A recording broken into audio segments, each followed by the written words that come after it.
Hi, I'm John Stevenson, and we're going to continue to look at Jesus as the light of the world in our ongoing series on the life of Christ.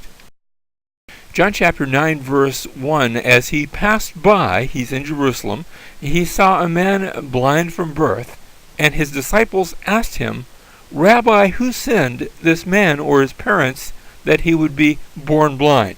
Now, this is part of an ongoing series. We've been looking at Jesus as the light of the world. I think we're still looking at the same topic, even though the chapter has changed and the story changes. And the setting for this is a theological question. They see a man and he's blind, and the thinking back then, you see it all the way back in the days of Job, was that God blesses good people and he curses bad people. And here's someone who had been, I guess we could say, he'd been cursed from birth. He had been blind from birth. And the question is, who sinned to bring about that blindness? Was it he that sinned? After all, he was born blind. He didn't have a chance to do any sinning. Or was it his parents that had done something bad? And Jesus answered, it was neither that this man sinned nor his parents. Sometimes bad things happen, and they don't happen for that particular reason. Because you did something bad, then therefore something bad happens to you.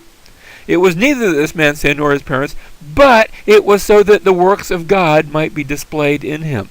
The reason for this man's blindness was so that God could be glorified as Jesus heals this man. After all, because of his blindness, not only will he eventually be allowed to see, not only will he see the power of Christ, but we see the power of Christ 2,000 years later. Verse 4, we must work the works of him who sent me, as long as it is day. But night is coming when no one can work. You see, while you can see, do the things that allow seeing to take place. Night is coming when no one can work. Verse 5, while I am in the world, I am the light of the world. Now this is what he had said in the previous chapter. He's saying it again here. He is the light, and because he is the light, he's going to allow people to see. When he had said this, he spat on the ground and made clay of the spittle, and applied the clay to his eyes. It's as though Jesus is going through a ritual. Now, Jesus didn't have to do it. He could have just said, see, and men would have seen.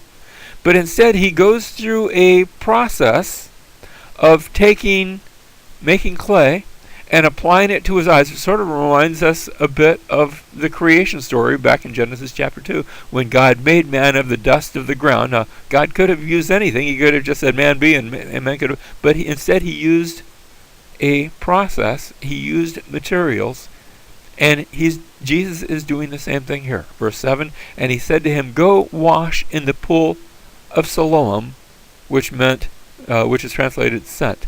So he goes and washes down in this pool. Now, the pool of Siloam was at the other end of Jerusalem. It was, you went south out of the temple area. You went all the way down through what was the old city of David to the very southern point of that, and that was the pool of Siloam. That's a long journey for a blind man to take. But he went. He went away, and he washed, and he came back seeing. His vision was restored. Now, here we are in the temple, way up north, and notice he's coming way down south to the pool of Siloam. Like I said, that's a long trip. And in the process of washing and then coming back, somewhere along the line, his sight returns to him. Here we are at the pool of Siloam. Actually, we were there just a couple of years after it had been uncovered. Its exact location had been lost for a lot of years. But this was the pool as it was there in Herod's day. The entire pool has not even been excavated yet. It's only about maybe a quarter, not even half of it has been excavated. So back in John chapter 5, we had the healing of a lame man. Here in John chapter 9, we're seeing the healing of a blind man. Back in John chapter 5, that lame man did not necessarily align himself to Jesus afterwards. We don't read of that. Here in John chapter 9, he's going to come back and he's going to become a follower of Jesus, at least for a time. He's going to attach himself to Jesus. In John chapter 5, there's no indication, we're not told either way, of any lasting faith on the part of the lame man who was healed. Here in John chapter 9, he's going to come to faith in Jesus.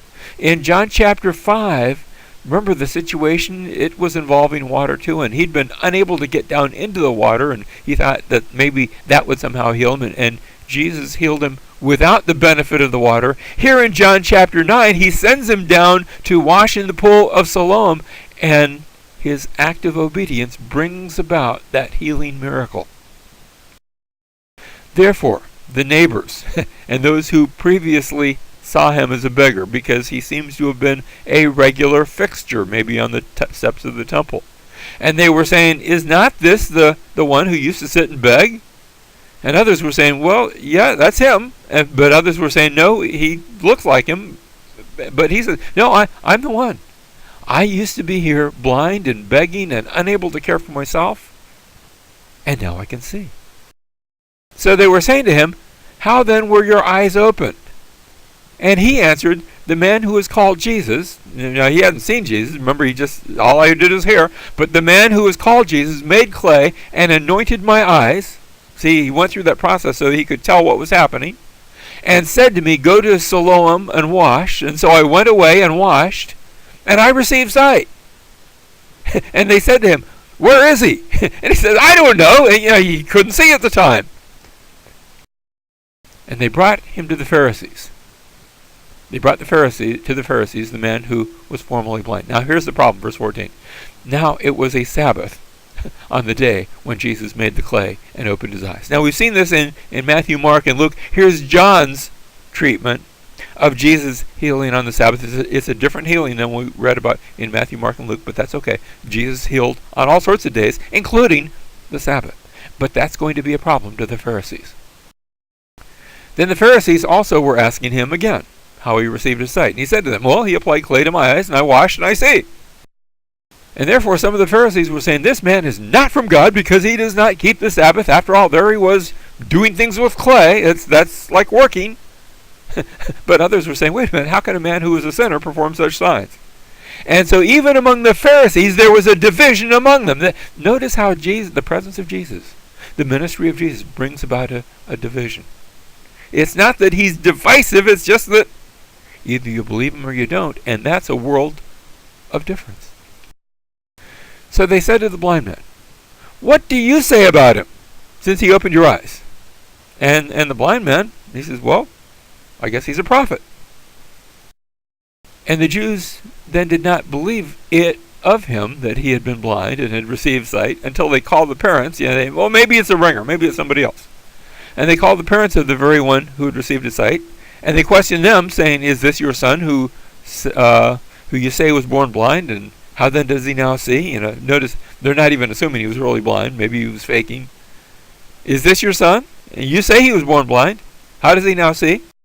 And his parents answered them and said, well, we know that this is our son, and we know he was born blind, but we don't know about the rest of it. How he now sees, we do not know. Or who opened his eyes, we do not know. Ask him, for he is of age. He will speak for himself. They're bailing out of any answers. They don't want to get involved. His parents said this because they were afraid of the Jews. Now, that's not all Jews. They were afraid of the Jewish leaders. For these Jewish leaders, the Jews had already agreed that if anyone confessed him to be the Christ, that is the Messiah, he was to be put out of the synagogue, and they didn't want to be put out of the synagogue, so they're not going to answer. They're not going to get involved. So a second time, they called the man who had been blind and said to him, give glory to God. We know that this man is a sinner. And he then answered, well, whether he's a sinner, I don't know. The only thing I know, the one thing I do know is that though I was blind, now I see. That's what I know. That's what I can see that. I can see. I couldn't see before. And I don't know how it happened, but he was there and he did these things. So they said to him, what did he do to you? How did he open your eyes? And he answered them, I told you already, and you didn't listen. Why do you want to hear it again? It's like they were looking for problems in his story. He says, you do not want to become his disciples too, do you?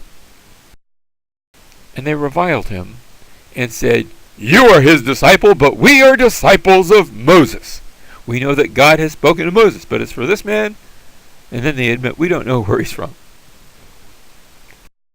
And the man answered and said to them, well, here is an amazing thing, that you do not know where he is from, and yet he opened my eyes. And then the man goes on to comment. He says, we know that God does not hear sinners, but if anyone is God-fearing and does his will, then he hears him.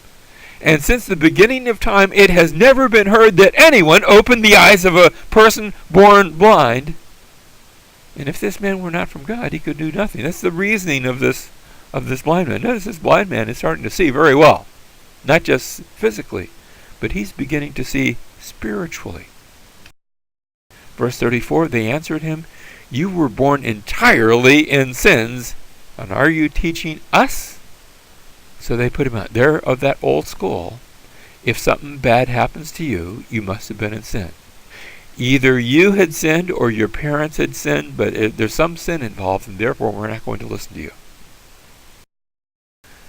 Well, Jesus heard that they had put him out. Chapter 9, verse 35. And finding him, he said, do you believe in the Son of Man? And he answered, well, who is he, Lord, that I may believe in him? Verse 37, Jesus said to him, you have both seen him, and he is the one who is talking with you. Notice he had seen Jesus, maybe not physically, but spiritually speaking at least. And now he's speaking to him personally. Verse 38, and he said, Lord, I believe. And he worshipped him. Notice how the man goes from blindness to seeing, to spiritual seeing, to belief. But it doesn't end there. And it goes finally to worship. He is beginning to see Jesus for who he really is. This formerly blind man can see. And the formerly seen people, the people who could see physically, they can't really see at all. They're as blind as a bat. And Jesus said, for judgment I came into this world, so that those who do not see may see, and that those who see may become blind. That's being graphically portrayed before us. Do you see it? Those of the Pharisees who were with him heard these things and said to him, we're not blind too, are we? And Jesus said to them, if you were blind, you would have no sin. But since you say we see, your sin remains. You see, if you come to God and say, I see, and you don't see, then he cannot heal you. If you come to him and say, Lord, I need help. I am blind and I need you to open my eyes. I need you to forgive my sins. I need you to change me. If you come to him out of your need, then he opens your eyes. He forgives your sins. He cleanses you. He changes you. And your sin is forgiven.